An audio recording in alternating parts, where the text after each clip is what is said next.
put a note into the chat window to the whole group, letting us know where you're from, what university, and maybe what city and place in the world you're connecting in today. It's kind of neat to just see how global this particular consortium is. It's kind of neat that we come all together even before Academy virtually via the internet. So kind of cool. So take a moment and do that as we get through these couple of administrative items. In terms of the technology and a couple of other things related to that, for the participants coming in to join us for these sessions, your microphone and video are muted by design. It'll stay that way to help us preserve bandwidth. Our presenters, of course, will be coming in with their video and microphones and screen sharing and things like that activated when they're talking.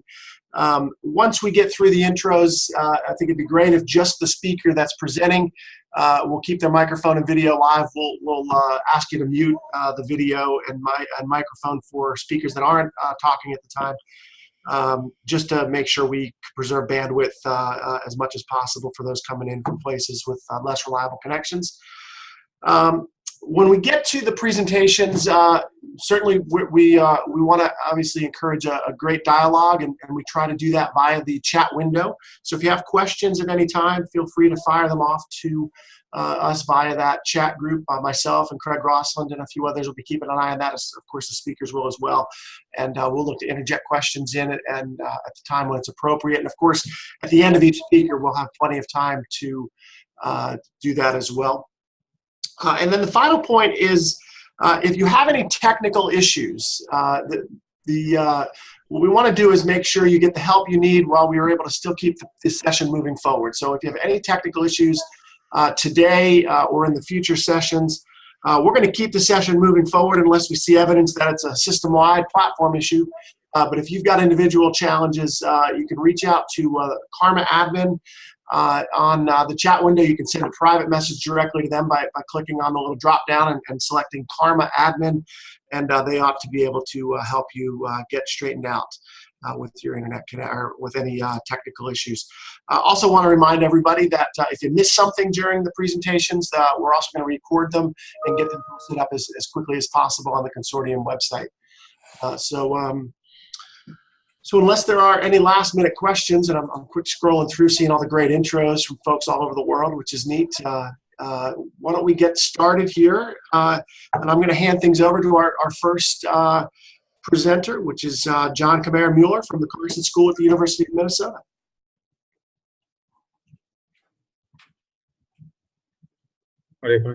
Hi, thanks, Tim, for the introduction.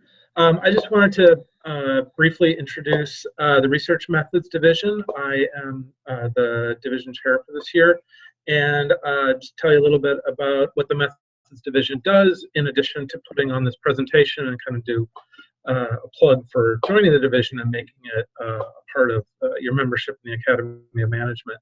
The basic function for the Research Methods Division is to provide a forum and places for people to discuss the research methodologies that they're using in their own research, and then also to ask people who are especially well versed in specific techniques for using statistics for answering and other research methodologies, including qualitative methods and research design, those kinds of questions for the research questions. So it's a resource for everybody. It's not just for methodologists, it's for everybody in all the divisions, which is one of the reasons we think that people should join the Methods Division as part of their membership in the Academy.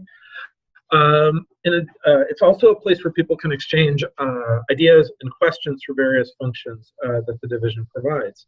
So the biggest ways that people would have an interface with the Research Methods Division besides the consortium would include REMNet. That's probably one of the most popular ways to access the Methods Division. REMNet is R-M-N-E-T. It's a listserv, and it's a place that a lot of people use to ask questions about various issues that are arising in their own research.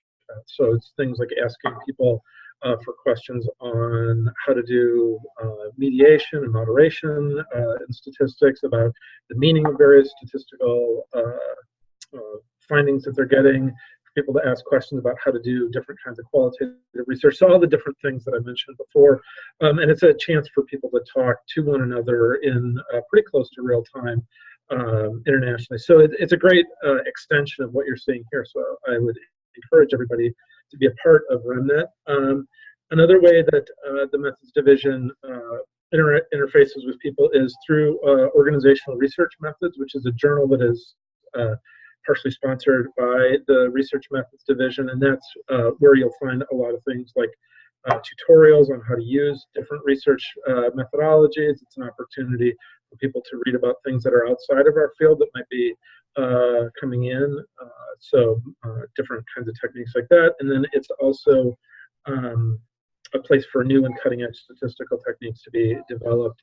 I'd say it's probably equal proportions of each of those. So again, it's a great place for methodologists, but like a lot of things with the Methods Division, it's also a place where people can learn about methodology for their own research ideas.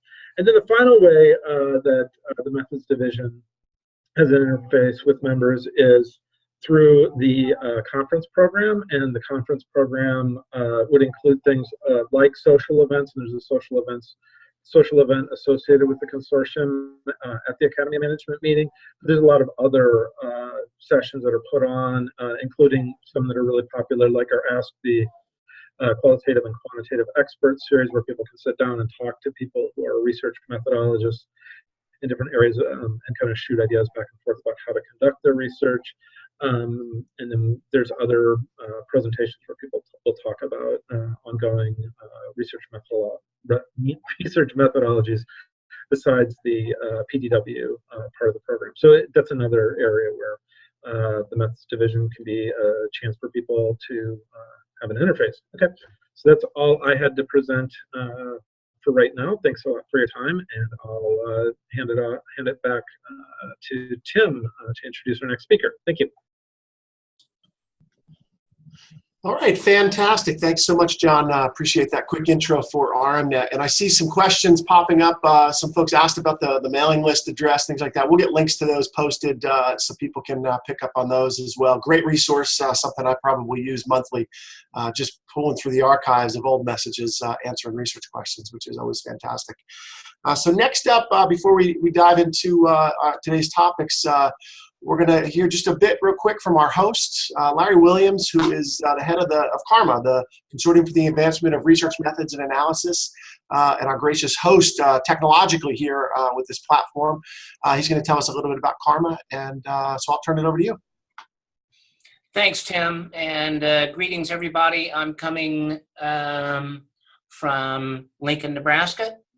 University of Nebraska, where CARMA is now located and has been for the past year. And we're delighted to have everybody participating. If you haven't been to our CARMA website, I encourage you to visit it. You can find all types of information about the different programs that we have, both our online programs and our in-person short courses. And we do things globally, so we may be coming to a location near you. And if you have any questions about any of our programs, feel free to contact us. And I want to take this opportunity to send a shout out to two of my colleagues here in the room, Jesse and Davis. They both are the brains behind the technology side of the operation. And I'm just sitting here trying not to screw anything up. The last thing I'd say is that I want to encourage everybody to join the Methods Division.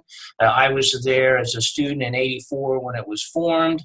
It's a great home. People are so friendly and so helpful, and you'll find so many resources that will be of value to you. So enjoy the sessions. Let us know if there's anything we can do to help, and we'll look forward to seeing you at the reception at the Academy of Management in August. Thanks again. All right, wonderful. Thanks so much, Larry, for that intro. And we've posted the links to the RMDiv website and the listserv, and also for CARMA, so you can check those out. Those links are in the chat window. So next up, we're going to actually start into the content for today. So I'm thrilled to introduce Fiss from Southern California. He's going to be talking to us about configurational analysis. So Pierre, I'll hand things over to you. All right. I think this should be working now. Hi. My name is Fiss, and first of all, let me thank the Research Methods Division and Larry, of course, for hosting this and for this opportunity to talk a bit about qualitative comparative research. I'm going to share my screen now with you.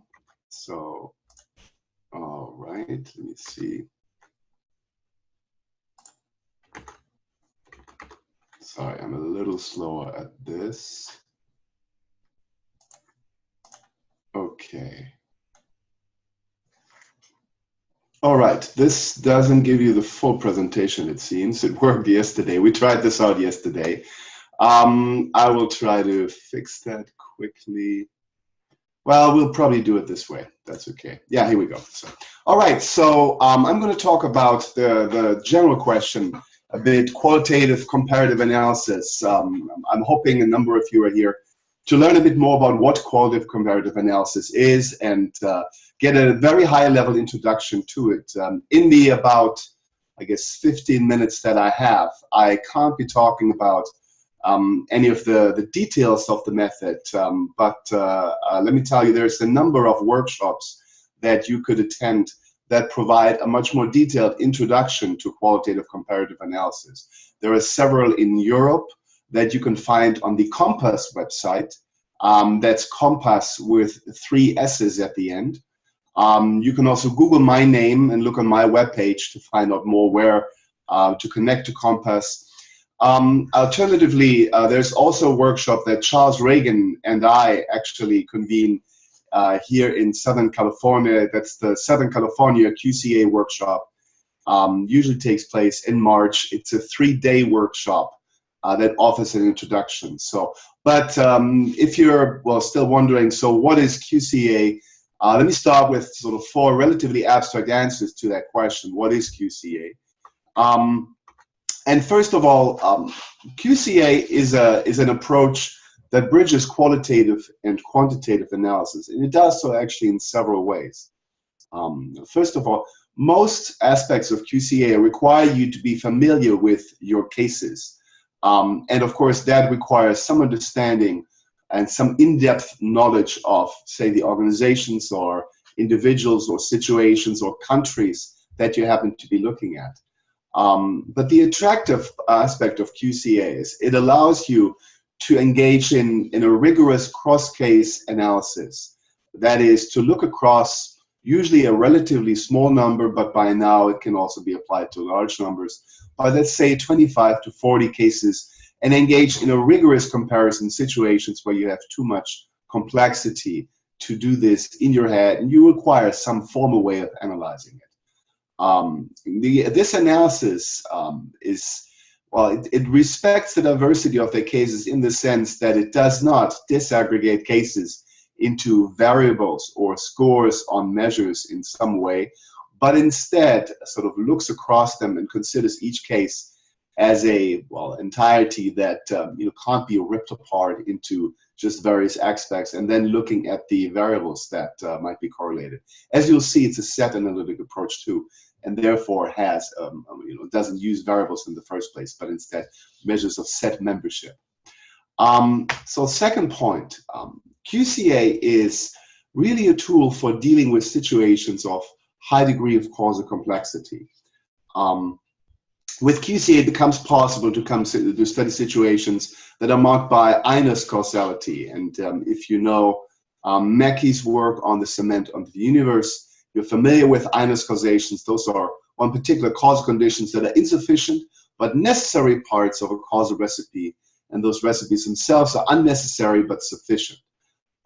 Those are, and by the way, I would suggest that in my view, most situations involves effects or causal situations that involve some kind of Inus causation. But with Inus causation, standard correlational methods often face challenges and requiring a set analytic approach. And it's what's very attractive about QCA is it allows you to think about and analyze sort of the different combinations of causes, or as Charles Reagan, who he created qualitative comparative analysis. Charles Regan is now at the University of California at Irvine. He would call it, it allows you to tease apart the different causal recipes, the ways that causal conditions combine to bring about an outcome. And that kind of emphasis on recipes or combinations stands in a lot of contrast with the typical net effects approach that tends to be present and dominate our conventional quantitative and correlational analysis. Now, in terms of a disclaimer, I myself am also a user of conventional quantitative analysis. I've published probably the majority of my pieces using that kind of approach. But I'll talk more about how that approach differs from the kind of understanding of causality that's embedded in qualitative comparative analysis, or QCA. All right, so third point, QCA is really ideal for small to intermediate end research designs. In fact, QCA was created to deal with situations where you have sort of too many cases for the researcher to keep all the knowledge in the head, but at the same time, you don't have enough cases, or you have too few cases for most conventional statistical techniques. So these are situations, well, you have a minimum of, say, 10 cases. QCA is usually less useful if you have less than 10 cases. So you want to have at least 10. But the sweet spot, I would say, is probably in the range from about sort of 20 to 45 to 50 kind of cases. In those situations, QCA, in particular the small to intermediate research design, really shines and allows a different approach than what you would usually be able to apply here. Now, in recent years, QCA has also been applied to large end situations, marked by hundreds or thousands of cases. In fact, Charles Regan and I this year published a book with the University of Chicago Press. It's called Intersectional Inequality. And in that, we analyze, or I should say reanalyze, a very large data set, the National Longitudinal Survey of Youth, with, in this case, between, say, 600, 800, or 1,200 cases per analysis. And so clearly their QCA works in those situations, but it turns out there are some changes that happen.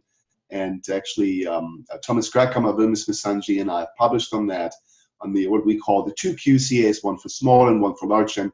If you're interested in that, again, all my articles are on my website, and you can find more out on my website about how QCA in small and large end situation differs from that article.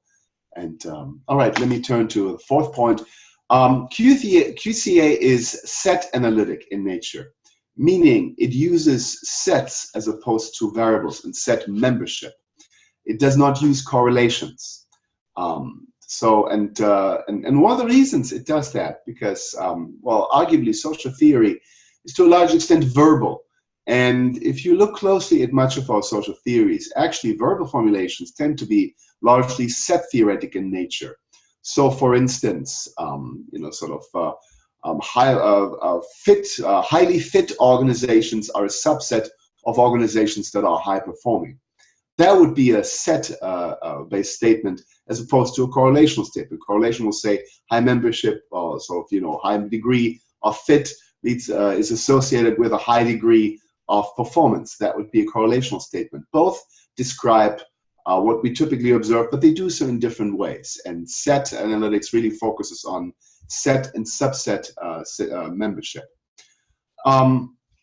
It's one of the attractive features of being able to think about something in terms of sets is that you can focus on situations of necessity and sufficiency that can really only be assessed using set membership. With necessity, the outcome is a subset of the causal condition. With sufficiency, the causal condition is a subset of the outcome.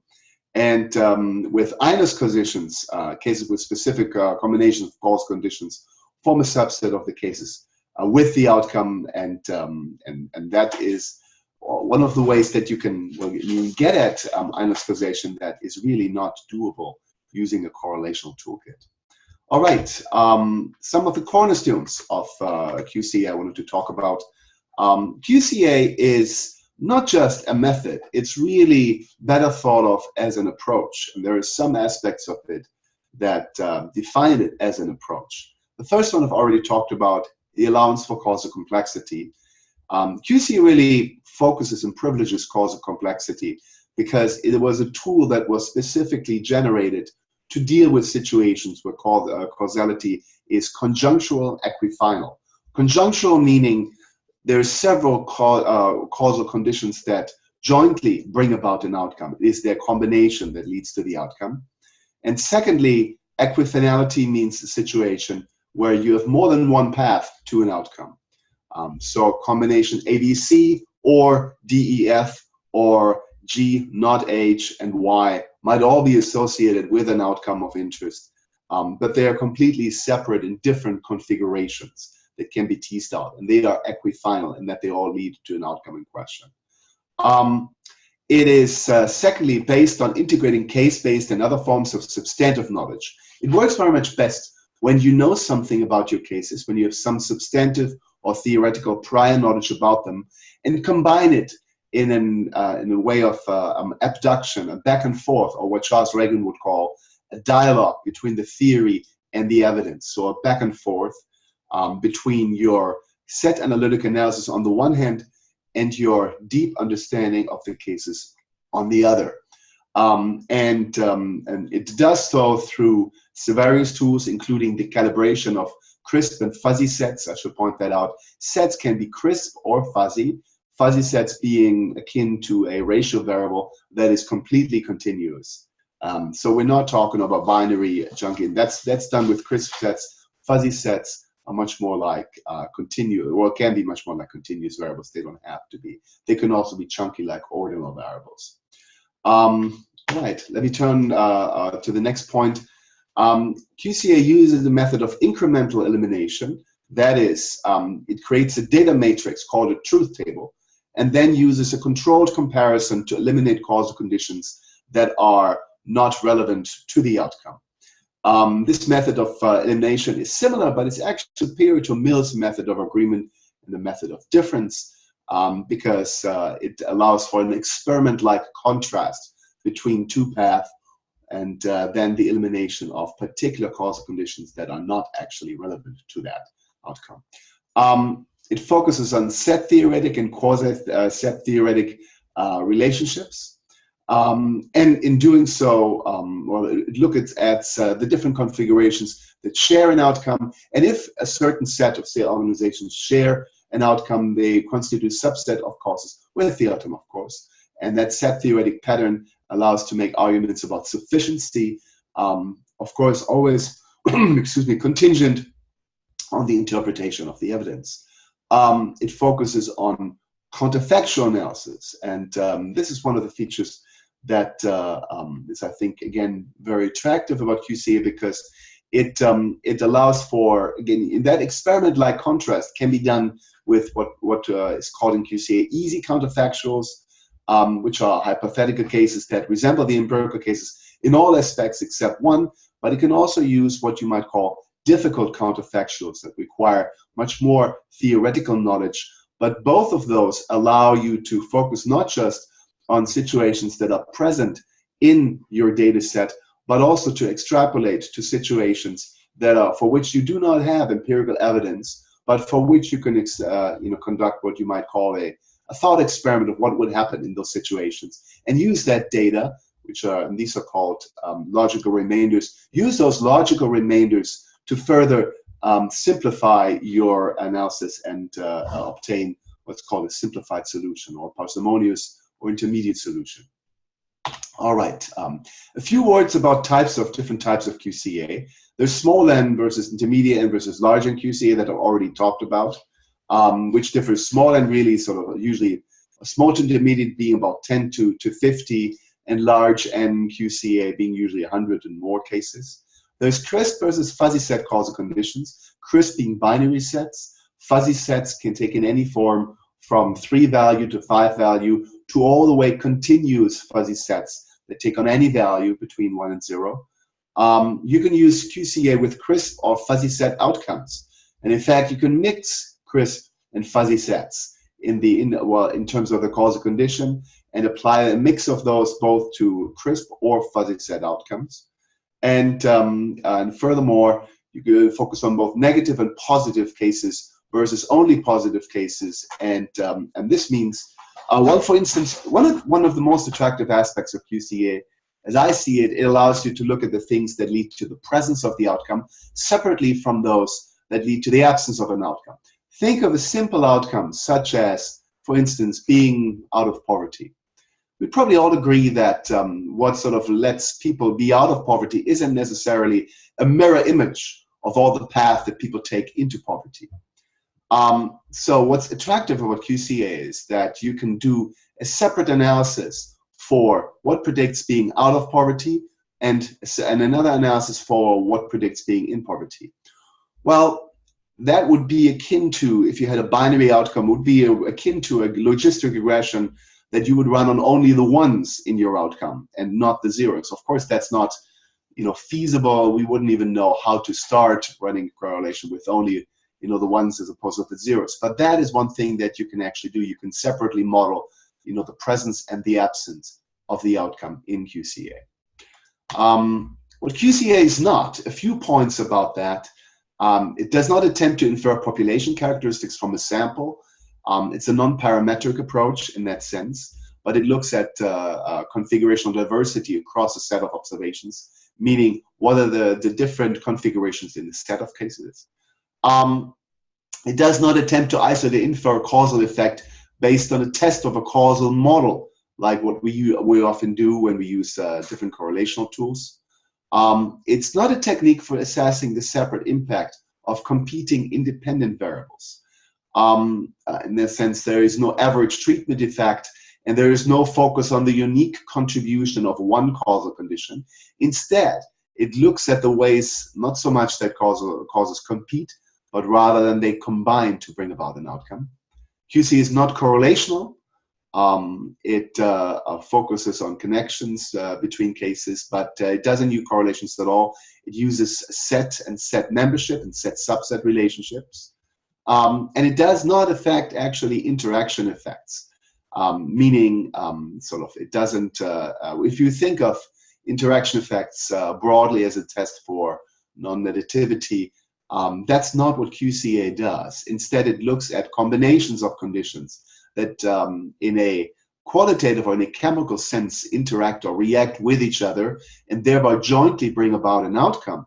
But that is not akin to statistical interaction, although in the vernacular meaning of interaction, yes, certainly these are causal conditions that can be complementary, can be enhancing each other's effects. Those kinds of things are certainly consistent with QCA and can be modeled using the approach.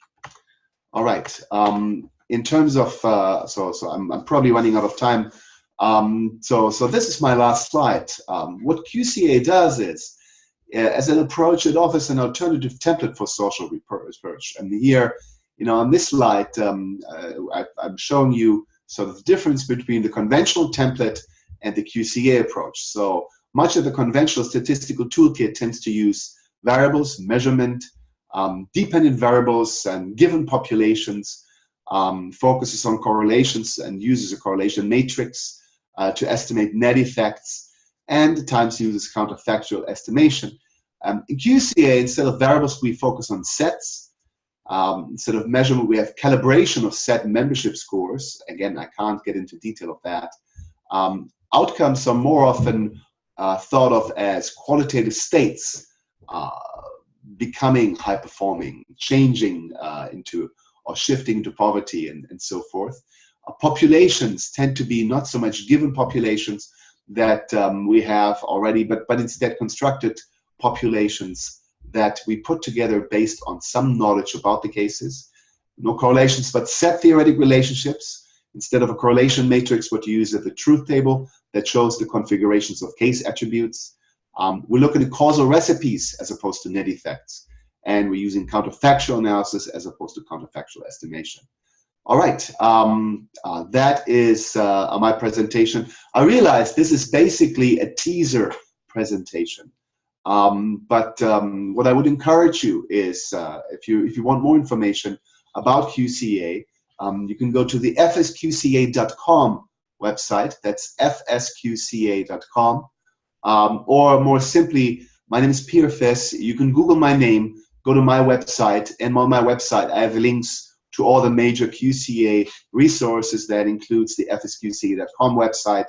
That includes the Compass website, again, Compass with 3 S's, as well as other tools, including the templates to create configuration tables that, if you've seen QCA applications, are becoming more and more used. Okay, with that, I'll take a break here, and I'll hand it back. So. Great. So why don't we open things up to Q&A. So if you have questions, feel free to fire them off in the chat window, and all of us will be keeping an eye out. Pierre, I welcome you to just keep an eye on the chat window there too, and as questions come in, feel free to start answering, and we'll try and keep up to date with questions as you talk through the first one. We'll try and feed you others if there's a lot.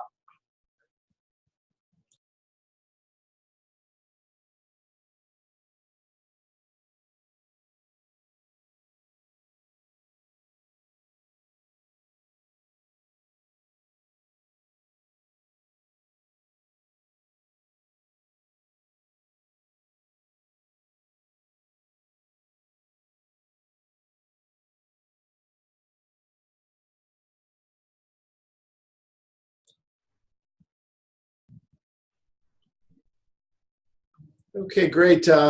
Pierre, if you're still with us, if you want to chime in on the audio side again, we have a bunch of questions coming in. Some folks asking about if QCA can be used with panel data. A couple other questions coming in the chat window. Yes. Okay. Let me try to go through this, and I'll try to do those quickly. Yes, QCA can be applied to panel data. It takes a slightly different approach. It tends to focus. Look, mostly when we apply it to panel data, we're not interested in time per se. Time is, of course, a proxy for some process of change that happens. And what QCA, well, there's different ways you can model. One attractive way, I think, is to simply model change in the outcome. I can't lay out how to do that right here, but that can, yes, that can be done. Let me go. How often do we see QCA published in management journals? Let me point you, and I think Thomas Greckhammer is going to talk about this too, point you to an article that Vimas Misanji and a number of us published in the current, well, the last review issue of the Journal of Management, in which we provide an overview of how much QCA has been published. And the diffusion curve is rather steep, I should say. All the major journals in management have now published have published QCA pieces. That includes AMJ, AMR, Organization Science, Strategic Management Journal, of course, the research methods journals themselves, so organizational research methods, journal management, org studies, it runs the gamut basically. Has QCA been applied to analyzing single cases? No. If you have a single case, QCA is not really helpful because it's a comparative approach. If you have a single case, then you would be usually employing the typical tools of the qualitative researcher. QCA really becomes helpful when you're looking across 8 to 10 cases minimum, and you're trying to compare across these cases. An example scenario where QCA was used, let me point you to say again my website, where I've published first of all, well, there's my own work on that, including a 2011 AMJ piece where I've used QCA and actually compared it with interaction, cluster analysis, and deviation score approaches to look at configurations of high-performing high technology organizations. It's a data set of about 140 UK high-tech firms, and it uses theoretically the Mars and Snow network to think about, well, to analyze the different configurations associated with, in that case, high performance. Outcomes, what kind of outcomes? Those can be anything that you want to think of. It can be performance, measured, for instance, as some kind of financial ratio. Now, here's the thing. In usually regression and analysis, what we would do is you would have performance as an outcome and simply put performance, something like return on assets or return on equity or Tobin's Q or whatever else kind of accounting or financial market measures, for instance, as your outcome. In QCA, you don't use an uncalibrated outcome. Instead, what you would say is your outcome might be membership in the set of high-performing organizations, such as, and then you would have to define, in fact, what it means to be high-performing. So, for instance, what kind of ROA makes you high-performing, as opposed to an uncalibrated measure where you put in would put a performance and have it estimated relative to the sample mean. But outcomes can take any kinds of form. They can be crisp, 1-0, being in poverty, being out of poverty, or a fuzzy set regarding that. Really, there's a vast variety of different outcomes. Membership in being a highly innovative national or in a national system. Really, it's really extremely flexible. How does QCA deal with omitted variable bias? It deals with it. Well, it's first of all limited to the same omitted variable, omitted causal issues as really all other research methods. If the key aspects are not included, QCA cannot model it. Typically, it deals with it through your close knowledge of what is actually going on in the situation. This gets us back to the substantive case knowledge, meaning sort of often the researcher will have a good understanding what the key aspects are in that situation from prior theory, from your own substantive knowledge about the situation, and thereby sort of qualitative knowledge is used to deal with that situation. Otherwise, if you're in a large N situation, you could, sort of deal with what we deal with is, using some kind of control variables to rule out alternative accounts. QCA does not have an instrumental set approach. The notion of an instrumental variable is sort of, quite different from here. So that is not what usually do. I'm not sure about this. So I'm looking at the question menu, the text I mentioned. I'm not sure what text. If you're thinking about how to understand QCA, let me point you to Charles Reagan's work. Charles Reagan, again, R-A-G-I-N, last name Charles, is currently at the University of California at Irvine. He's created QCA, started with the book called The Comparative Method, published 1987, now 30 years this year since that book was published. For instance, Reagan's 2008 book, Redesigning Social Inquiry, is a good start, or the 2000 book, Fuzzy Set Social Science. All of those are good introductions. If you just want a very high-level introduction, a journal article length, let me point you to an article I published in AMR in 2007. It's again posted on my website, Fiss AMR 2007. And it provides a very high-level introduction, not enough to conduct QCA, but it provides a very high-level overview of that. Or let me point you to, again, the article that Vilmos Pisanji, Thomas Greckhammer, Ruth Aguilera, Santi Forno, Donald Crilly, and I published in the Journal of Management, which is also a relatively good high-level overview of QCA. Journal of Management, the current review issue. Is QCA well understood in our journals? In terms of how much time do you need to spend, or space do you need to spend on explaining the method, I would say that QCA by now has become much more understood in the management journals. It's not necessarily true in for instance, information systems field or the marketing field, but there is by now a relatively large pool of reviewers who are familiar with this. And I personally am more and more taking the approach that I am outsourcing the explanation of QCA to a large extent in my articles, as opposed to explaining it. Because yes, it does take away a lot of space, and it really is not as much needed anymore. Just as if you're explaining, say, logistic regression, you're not explaining all the assumptions, you're simply noting it, and you're referencing green, for instance, as an econometrics text. Similarly here, there is by now a large number of sources that you could be using and could be referencing to outsource that explanation of the method itself. An exemplar paper uses QCA with a small n of interviews and in one targeted company, not, but across companies. Donald Quigley et al. Published a piece in the Academy Management Journal in 2011. It's again referenced in the article that I mentioned, Misanji et al. Journal of Management Review issue.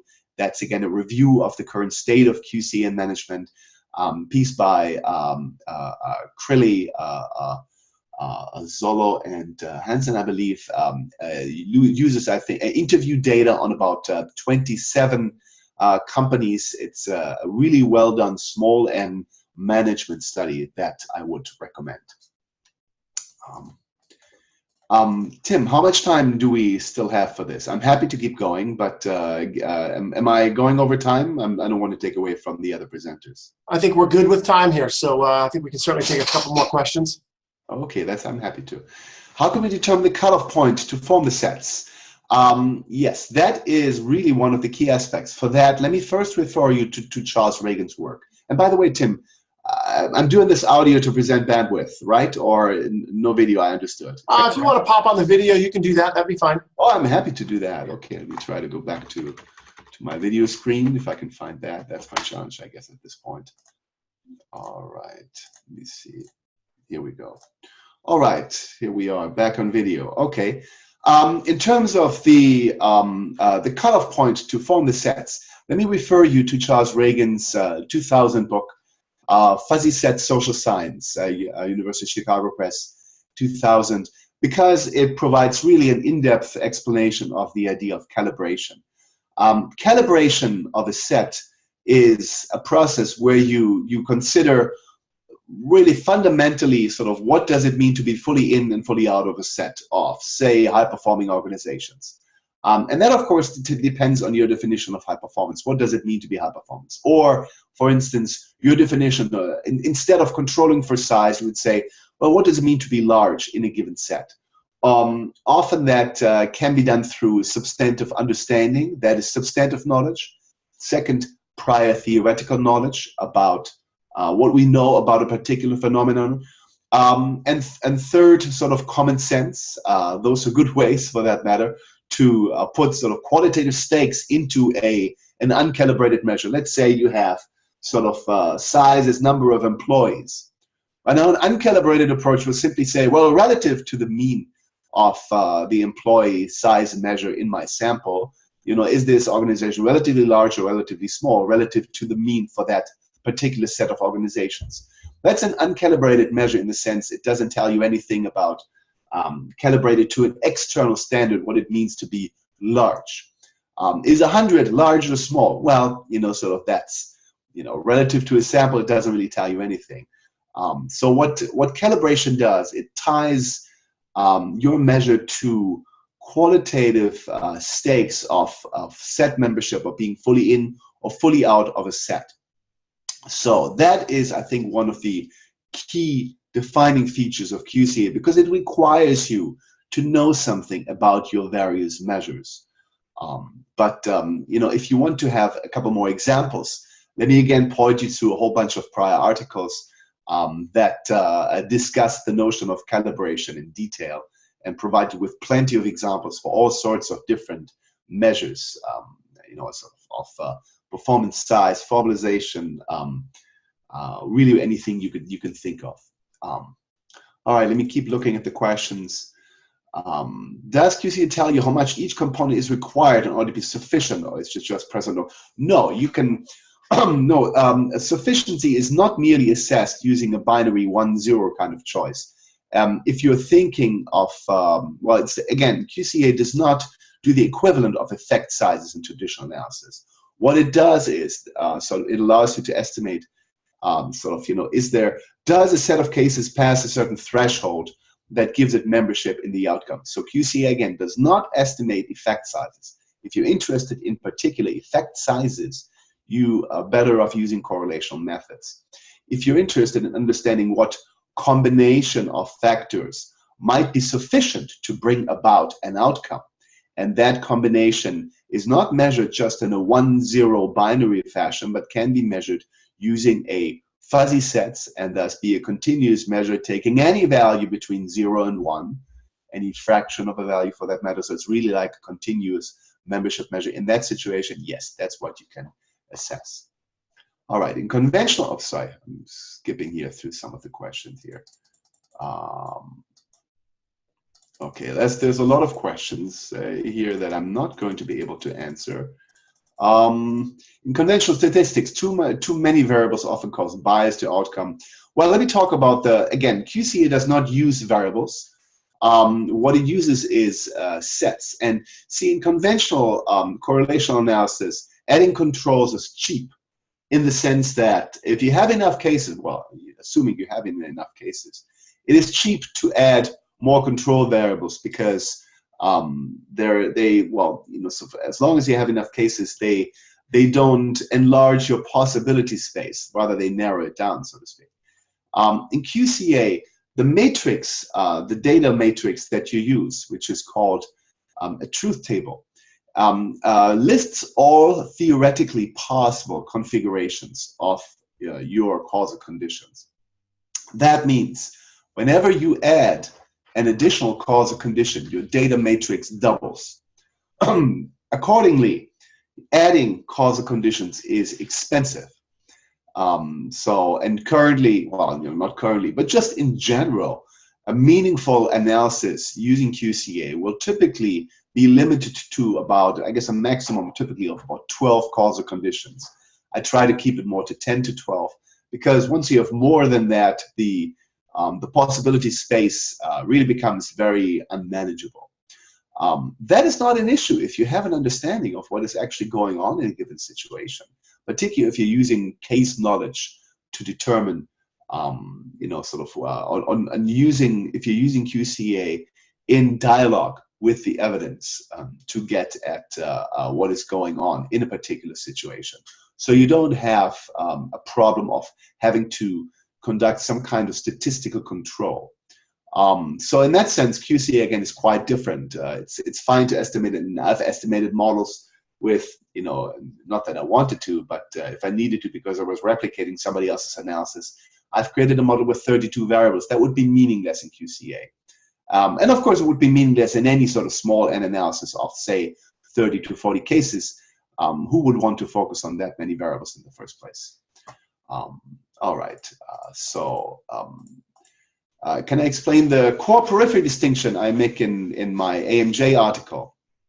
The core, okay, so what QCA does is, QCA in its standard form allows you to estimate 3 different forms of solution.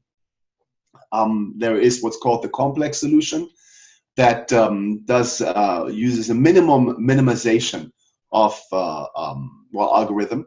There's the intermediate solution, which uses substantive knowledge input by the user. So your particular knowledge about whether the presence versus the absence of something leads to an outcome. For instance, excuse me, we typically assume that it's the presence of education that leads to more income, not the absence, okay? Now that is information we can introduce in the causal analysis, and it allows us to minimize our data matrix. And then there is the third solution that QCA uses is what's called the parsimonious solution. And in that solution, QCA will use all logical remainders. Logical remainders are situations where you don't have empirical evidence for a particular configuration. And that's very typical because, you know, let's say you have a relatively simple analysis and you believe only 4 causal conditions are relevant. So with 4 causal conditions, your data matrix is 2 to the power of k, k being 4, so it has 16 configurations of those 4 causal conditions. If you added a 5th one, it would be 32. If you added a 6th one, it would be 64, and so forth. Of those, let's say 60, let's say you do not have an empirical instance for each of those 16 configurations. that would be a situation of what Charles Reagan calls limited diversity. That is, not all theoretically possible configurations have empirical instances. And a row in your truth table that does not have a empirical instance, it's called a logical remainder. So logical remainders you can use in the minimization based on counterfactual reasoning. And again, it can be easy or difficult counterfactuals, more detail on that elsewhere. But the core periphery distinction is really based on using easy versus difficult counterfactuals. If you're only using easy counterfactuals, so if you're estimating the intermediate solution, if you're using both easy and difficult counterfactuals, you're estimating the complex, the parsimonious solution. And the difference between intermediate and parsimonious solution is the difference between the combinations that includes peripheral and the ones that only include core configurations. Okay. All right. If you conduct a moderation analysis using typology as a moderator, let me not get into that question because it's going to get extremely technical. Donald Crilly question here. Crilly, C-R-I-L-L-Y. Donald, not Donald, Donald, D-O-N-A-L, Crilly. And again, Donald is a co-author on the, yes, Donald, further down if I'm reading it, yes, Donald, that's correct. And somebody was kind enough to post actually here the reference. Thank you very much for doing that.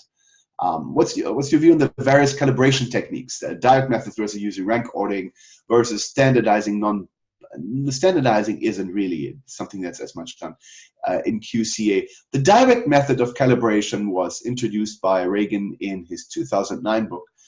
It uses the metric of log odds to convert. Okay, so let me give you an example. With the direct method of calibration, let's say you have a measure of, let's again use a outcome measure of performance, for instance. What you would do is you would determine when are you fully in, let's say in return on assets of 15%, means fully in the set of high-performing firms, and return on assets of, let's say 5% is pretty bad for your given industry. You would be fully out of the set of high-performing organizations. Those are your two anchors, 15 and 5, of full membership and full non-membership. Now, the third value that you need is the crossover point in the middle, the crossover point of maximum ambiguity between when are you maximum ambiguous about the question whether you're high-performing or not high-performing, okay? And that really depends on the situation. At times that's easy to do. With performance, it might be a little more difficult to. Let's, for argument's sake, use the midpoint here between 5 and 15, so be 10. With three values that you have, the direct method of calibration is implemented in the FSQCA software package. You have in that, you load up your data set, you have your three values, and based on that, the method it transforms your original variable into the metric of log odds to create a set measure. That's ranges between 0 and 1. But if you run the correlations between the set measure and your original variable using the direct method, typically the correlations are something like 0.98, 0.99, 0.96. They tend to be extremely high. So they tend to be, well, depending on where you place the cutoffs, of course, and the overall distribution. But on average, they tend to be fairly high, although I would always encourage you to test that. Now, standardizing non-binary variables, standardizing isn't really needed or useful because standardizing, sort of really gives you the measure relative to a sample mean, which we're not interested necessarily in and usually not interested in QCA. The sample mean is just that. It's specific to a sample.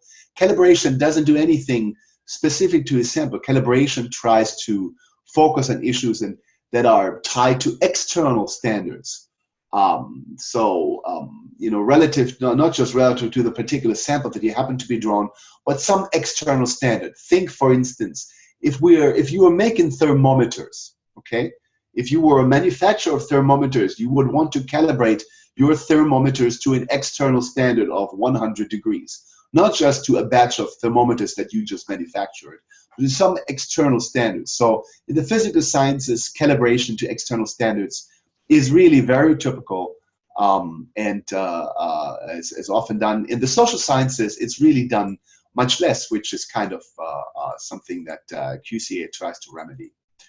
All right, that is that the last question here, Tim, that I see? I believe that was it, and it's probably best if we move on as well, so that I think the timing is perfect. Okay. So we'll move on to our next speaker, Thomas Greckhammer from Louisiana State, and he's going to continue this discussion of QCA. And then, of course, we'll have time for Q&A for each of our presenters at the end as well. So Thomas, I'll turn it over to you.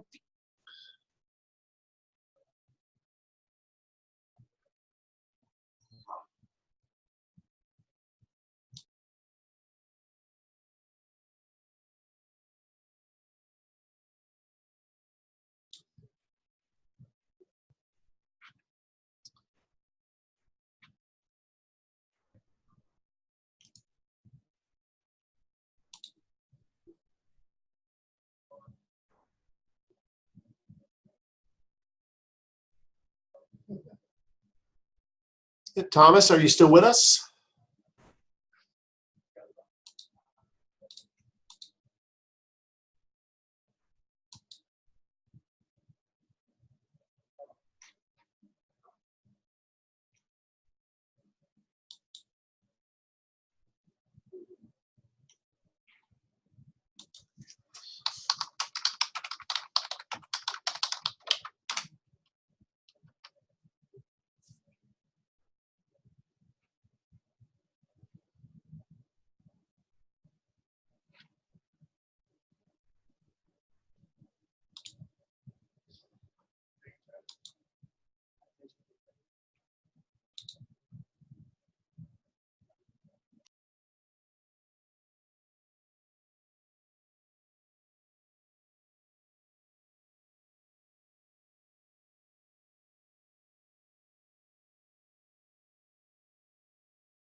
While we're trying to raise Thomas, if anybody has any final questions for Pierre, feel free to type those into the chat window, and we're going to try and figure out what's the technical issue is here.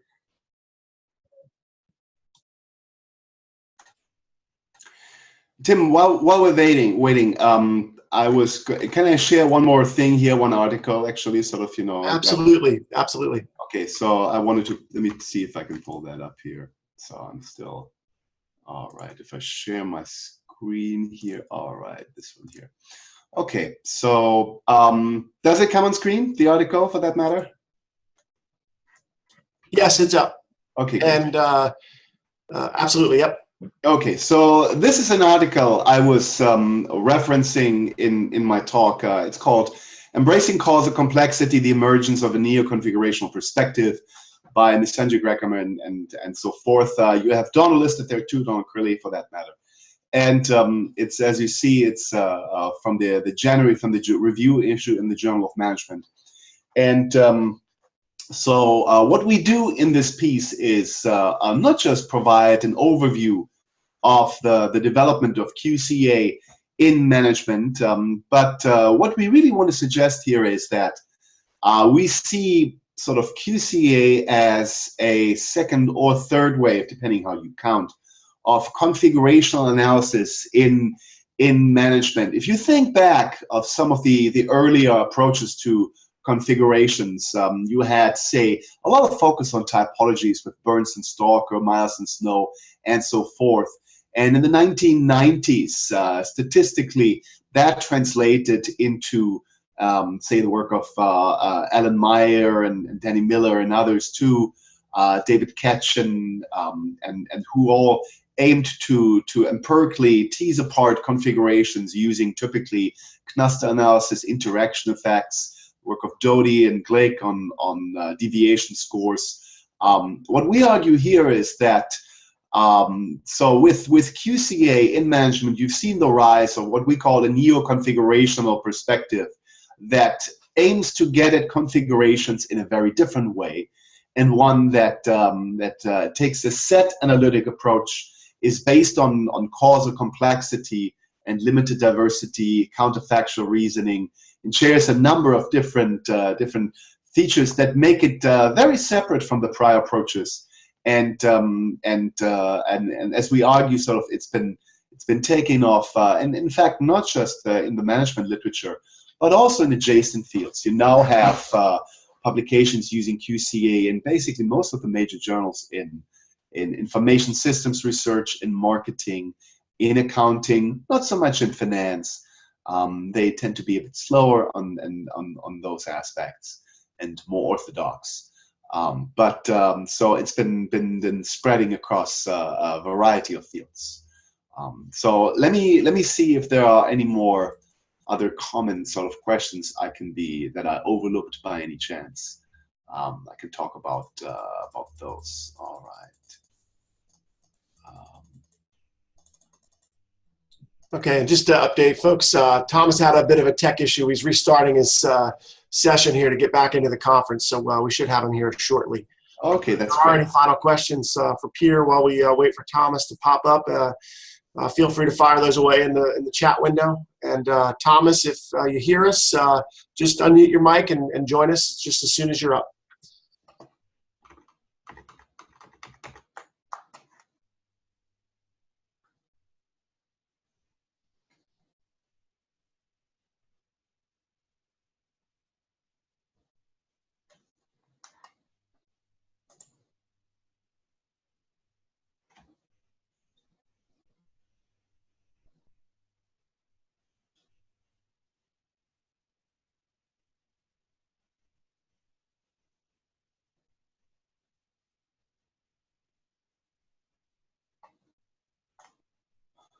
Okay, while we're waiting here, I'm seeing that I think there's been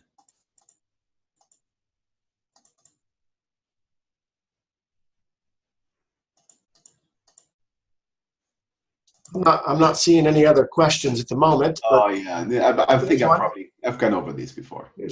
Misconceptions or misapplications of QCA should we be wary of as a first-time user? Hello. Yes. All right. If Thomas is there, I'm going to get. Let me just say one thing about common misperceptions. One thing I do want to say is it's not a crank the QCA is not an approach where you sort of you feed the data, you crank the wheel, and you get the solution. That is not how QCA operates. It requires much more knowledge and understanding in what you're doing, but also understanding of the cases. So that is one thing I think one should be wary of. And with that, I will get off the call and make space for Thomas. Hi, Thomas, by the way. Hello, Per. All right, fantastic. Looks like we're up and running here. So we'll turn it over to you, Thomas. Thank you. Well, thank you very much. Thanks, Tim. And I apologize for the last-minute technical difficulty here. Just when I was ready to take over here, my Zoom froze and I had to reboot my computer. So first of all, thank you, Pia, very much for accepting our invitation to speak here to us this morning. Very happy about that. My name is Thomas Greckhammer. I'm the track chair of the Qualitative Methods track in this year's Research Methods Division Consortium. And Craig asked me to be the second speaker in today's module. So what I'll do is I'll start right away sharing my screen here and make a few comments, really very much like Pia's presentation, a teaser really only on configurational analysis and QCA, because that's all that's possible here in the space allotted, and then refer you also, just like Pia did, to a number of resources. And some of the things that I will say here will repeat key points that Pia has been making in his presentation, and I think that's going to be useful to drive home some key points. So to begin with, talking about QCA as a configurational method, really as a configurational theory and method. I want to start with the observation that when we think about management and organizational research, causal complexity has really been recognized as a ubiquitous feature underlying organizational phenomena for a long time. We don't typically think of organizational phenomena of being independently caused by the silver bullet causes, if you will. So for a long time, the literature has recognized that the complexity underlying phenomena is complex. So what QCA is doing here, and this very much goes to the credit of the work of Fiss, the two papers that he has shared with you, 2007 AMR and 2011 EMJ, is that QCA's configurational approach overcomes this mismatch between theory and methods that has plagued earlier configurational research. So it's really connecting the earlier configurational theorizing with a method that enables to study configurational problems. So it's a package of configurational theorizing and a method to go with it. And QCA explicitly casts causality along the three lines of complexity that Pierre Fiss talked about. Complexity as conjunctural, equifinal, and asymmetric, and all of these three elements of complexity, causal complexity, have been recognized very well in previous literature, that causes may combine to affect outcomes. That's the conjunctural element, that there will be alternative paths possible to the same outcome. That's the notion of equifinality. And that an attribute may either in some cases, the presence of an attribute may be linked to an outcome, and in other cases, the absence of an attribute may be linked to an outcome. And that will depend on the other conditions it combines with in the respective case, as well as asymmetry, also meaning that the path linked to the absence of a condition that we may be interested in will not simply be the inverse of the causes that are linked to the presence of a condition. So put differently, as an example, the path linked to firm having inferior performance, performing poorly, will not be the inverse of the path linked to high firm performance, but they may be just different combinations of conditions leading to firms to poor performance. Some of you earlier in the chat questions asked for examples, empirical examples of applications of qualitative comparative analysis, and here I point to some of my earlier work. I've published a paper in 2008 in Organizational Research Methods with Vilmos Misanci, Heather Elms, and Rodney Lacey. That's the Greckhammer et al. 2008. That is an empirical demonstration, step-by-step demonstration of the use of the logic of qualitative comparative analysis and how qualitative comparative analysis is used to study the conjunctural, the equifinal, and the asymmetric components of causality. And another example is a paper that I published in 2016 in the Strategic Management Journal. That is a recent example of a fuzzy set analysis. And I have shared these. You should have these in the Dropbox folder and can take it from there. Now, what I would like to do here also now is quickly point out a number of key elements of the configurational approach of QCA, specifically referring to the review piece that Pierre and I, together with Vilmos Misanci, Santi Funari, Donald Quigley, and Ruth Aguilera, co-authored, and that was published in the Journal of Management as a review piece in January 2017, in which we argue that QCA is really constituting a neo-configurational perspective in organizational research. So the applications of QCA do more than sharing a new method, but really they revitalized configurational theorizing in a manner that we refer to as a neo-configurational perspective. And this neo-configurational perspective has the following four foundational elements that also Pierre referred to at various points in his presentation. The first one being, it conceptualizes cases as set theoretic configurations. So attributes of cases are defined into sets, and then what we are thinking about as cases is configurations of the sets that we have defined for the respective studies, because we believe that these are the sets that are of importance for studying an outcome of interest that we're interested in a particular study.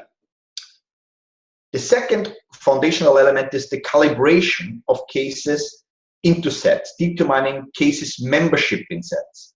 And I want to point out here that cases membership in sets can be calibrated using both quantitative and qualitative data. So irrespective of whether you have quantitative or qualitative data, this data can be used to identify, based upon a process of calibration and based upon decisions of what constitutes membership in a certain set,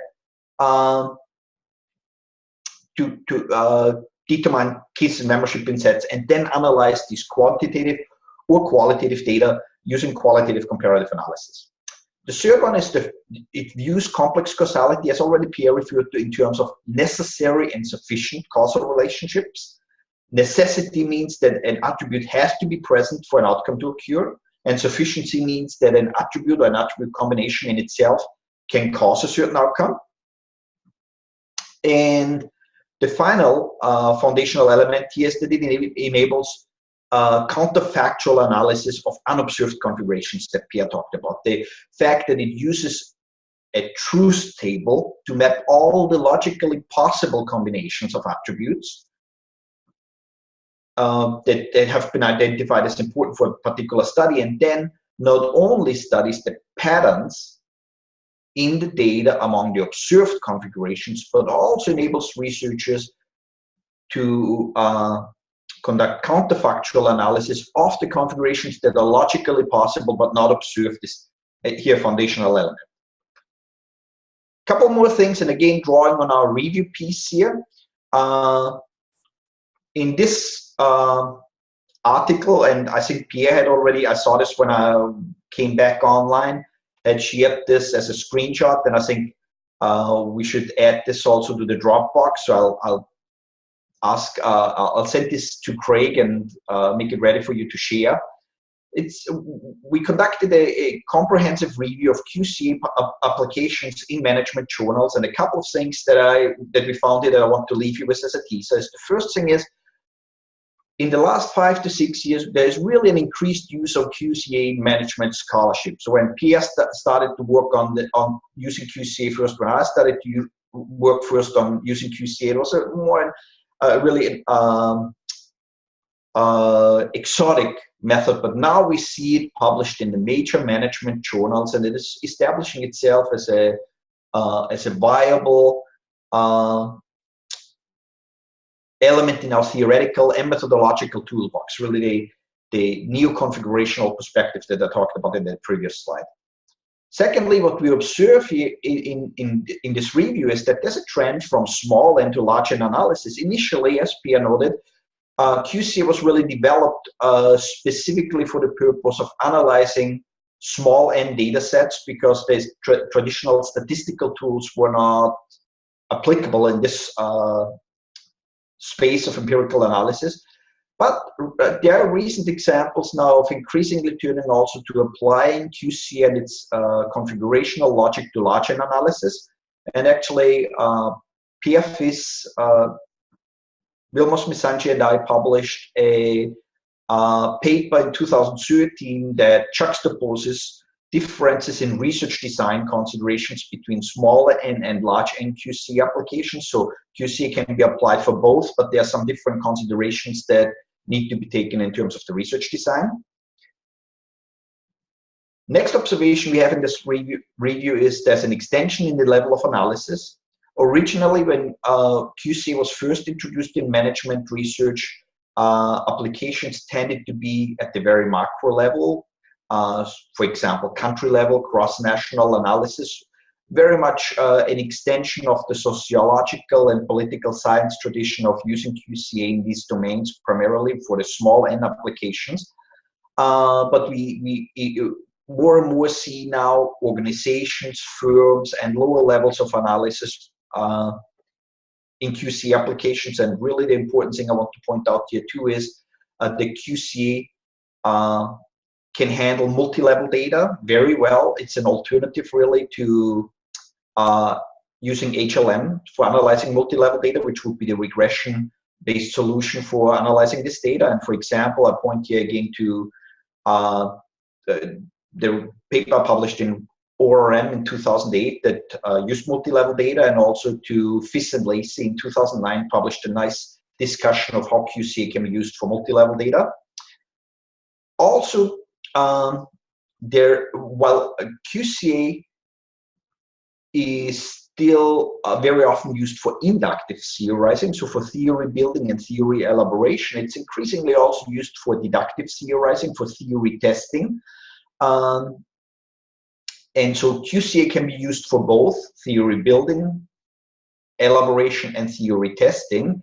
And the reason why perhaps we don't see as much deductive theorizing at this point is because much of the theories we have in organizational and management research are not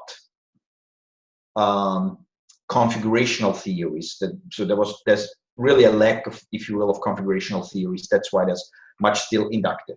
And finally, QCA is also increasingly used as part of mixed methods research designs, where the current research is about how can QC possibly be combined with qualitative methods and or with quantitative methods in mixed methods research designs. So again, this is really only just a teaser, and I can point you here to a number of references and complementary readings. Obviously, as Pierre talked about earlier, the core readings, the person who developed QCA is Charles Regan. So all of the papers that I have here will point to Charles Regan's work, and then I offer also a number of my empirical and methods pieces for your further reading. So with that, I'll give back to Tim, and I think we'll have another question and answer. Fantastic. Thanks so much, Thomas. Yes, so it looks like there's actually a few questions popping up already. I think the first one here is, could you comment on how to establish robustness in medium, large, and FSQCA? Is the first question, I think.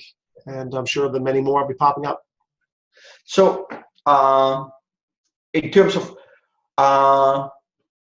robustness, right, the first key consideration will be here the notion of how the sets have been calibrated. And so I would refer here to key considerations in terms of calibration, or even before that, key consideration in terms of how the configurational model has been built in the first place. So there should be really in the front end the theoretical knowledge that Pierre talked about in terms of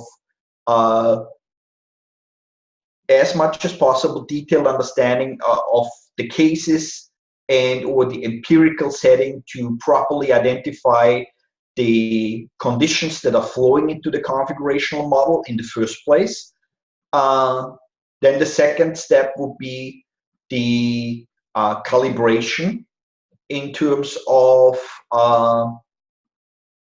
robustness, how to calibrate the data in order to make sure that how the sets are calibrated is not impacting the results too much. And it's very much possible here to conduct sensitivity analysis to calibrate data somewhat, vary the thresholds of calibration, for example, when using the direct method, to identify whether these thresholds are impacting the results.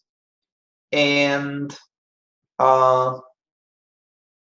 so these would be, I would say, the key issues in terms of robustness.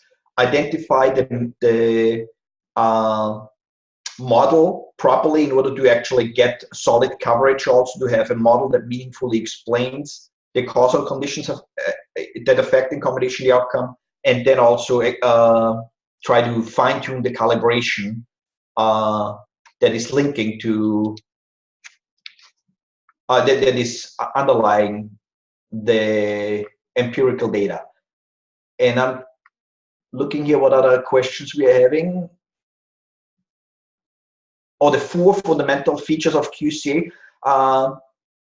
Absolutely. Let me actually share the screen here once more. If I can do that.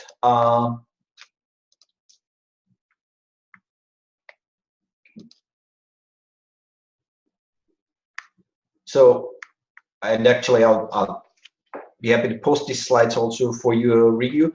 So the conceptualized cases is set theoretic configurations. So don't think in terms of variables, but think in terms of attributes that are defined into sets. For example, the set of large firms could be one of these attributes of cases. Second, calibrate cases membership into these sets. Identify, in the case of the set of large firms, what constitutes membership in the set of large firms. Third, view complex causality in terms of necessity and sufficiency. So necessary and sufficient subset relations. The third foundational element. And the fourth one, then, the enabling counterfactual analysis of the unobserved configurations. Let me get back here to the chat.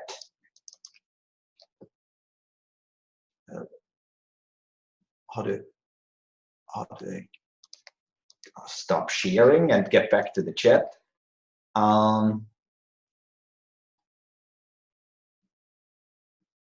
So the next question are the studies that examine relationships at the individual level, personal level, not focus on organizational level.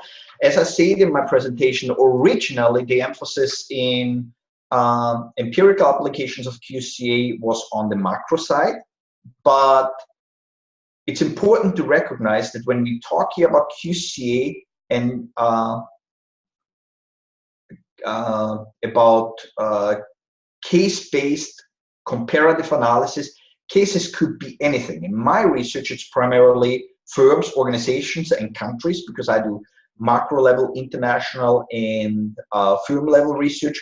But cases can absolutely be also individuals, and it's research is expanding in that direction. And I point you again to the review piece in the Journal of Management that I referred to earlier, that we have, where all the publications using QCA also on the individual level are documented.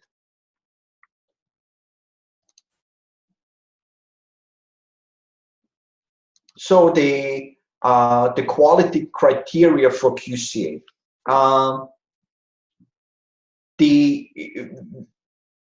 Very much the notions of validity apply to QCA as well when we think about how the model is being built in the first place, because and this goes back also to what Pia has been saying, the key thing is in the first place to build any empirical study on very thorough theorizing on how the model is being built. So the model in the first place needs to have face validity. Consequently, the attributes that are being used to study cases and the measures they may underlie sets. If we, for example, use quantitative data to calibrate sets, well, these need to be proper measures of the constructs in the first place that are being measured. Consequently, the sets need to be defined in a theoretically meaningful and valid way. And in the next step, then in the empirical analysis, we also have measures of, and we didn't really get into this high-level review of consistency and coverage, where data, if you will, the equivalent in quantitative research of significance of the model, and then speak here broadly as analogy, significance of the model, that would be consistency, and then R-squared, that would be coverage, how much of the respective outcome, what proportion of the cases showing an outcome is explained by our model. And that would also contribute here to our evaluation of validity and reliability, if you will. Could you please assess the software packages available for QCA? Now, QCA. And just to jump in real quick, Thomas, we're running down to about the last 3-4 minutes. So I think this will be the last question, but I think it's a great question to end with. So I'll let you finish up. Okay. The software. So I am using, and I've always been using FSQCA, which can be freely downloaded, which has been developed by Charles Regan and his collaborators, and can be freely downloaded on the website fsqca.com, which Pierre already talked about. And so this is the package that I'm most familiar with. There are also modules in Stata that have been developed, and there are other software programs that are particularly discussed on the Compass website that Pierre referred to. That's compass.org, where Compass is with 3 S's, compass.org, and it's not a spelling mistake. Again, I've been using FSQCA, and I find it very user-friendly and very well-attuned to the needs of empirical researchers. But on the websites that we, so there is fsqca.com and compass.org. These are the links on FSQCA. You can download the software FSQCA that I referred to, and then on compass.org you can find discussions of a variety of different software applications. There are modules for Stata, there are modules for R, there is Tosmana, that is an application that can be used for QC, and all of these are discussed in more detail at compass.org. And I think we're at the end of the questions, Tim. Is that right? I think we are at the end of the questions, and we're pretty much at the appointed hour here, just a minute or so before 11:30. So I think we'll wrap it up here. I want to thank everyone, Pierre and Thomas, Larry, and John for presenting today, and thanks to you, all the participants, for joining us from all over the world. We'll see you in a week for our next topic. And just to reiterate what's been on the message board here in chat, we'll be getting links and documents that were referenced during the presentations posted to the Dropbox, and also the recording will be posted as well if you missed anything. And we'll see everybody in a week. Thanks very much. Cheers, everybody.